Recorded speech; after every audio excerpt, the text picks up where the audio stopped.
Salut à tous, le journal du foot de ce lundi 14 novembre. Cristiano Ronaldo règle ses comptes. L'international portugais s'est livré dans une interview à vérité à Talk TV avant de s'envoler pour le Qatar avec sa sélection. CR7 dézingue tout le monde au club, notamment les dirigeants qui ont voulu le faire partir cet été. CR7 qui s'en prend également à son coach Erik ten Hag, pour qui il n'a aucun respect en raison de son comportement depuis son arrivée sur le banc des Red Devils à l'issue de la saison dernière. Le Portugais qui s'en prend également aux infrastructures du club mancunien qui, selon lui, n'ont pas évolué et sont restés figés dans le temps depuis son premier passage dans le nord de l'Angleterre.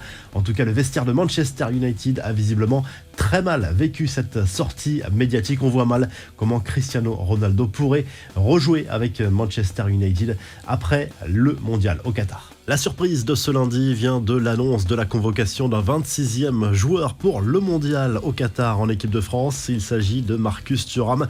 La raison de ce renfort de dernière minute sera livrée dans la journée par Didier Deschamps. C'est une belle récompense en tout cas pour l'attaquant du Borussia Mönchengladbach, dont le début de saison a fini par convaincre le sélectionneur des Bleus.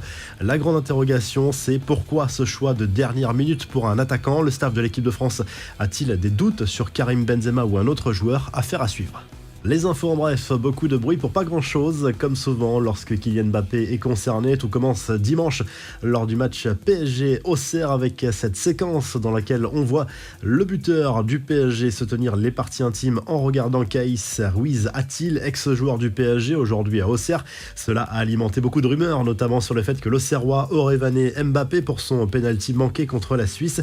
Caïs Ruiz-Athil a répondu sur les réseaux sociaux avec le message suivant: les rumeurs, 3 petits points. Mbappé en a souri également.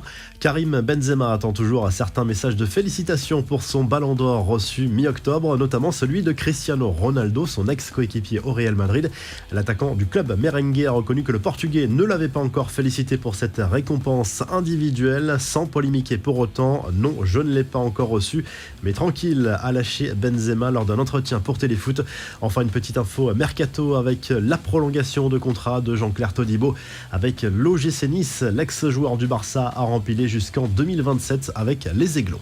La revue de presse, le journal L'équipe revient sur la folle soirée de l'Olympique de Marseille, vainqueur 3-2 dimanche soir en clôture de la 15e journée de Ligue 1 sur la pelouse de l'AS Monaco, mené jusqu'à la 83e minute. Les joueurs d'Igor Tudor ont renversé la vapeur pour remporter ce match dans les ultimes secondes de la partie grâce à un but de Kolasinac. Marseille est 4e au classement avant cette trêve due au mondial. Monaco est 6e. La très mauvaise nouvelle vient de la blessure d'Amin Harit qui sera privé de mondial avec le Maroc. En Espagne, le journal Sport se penche sur le prochain mercato hivernal du Barça.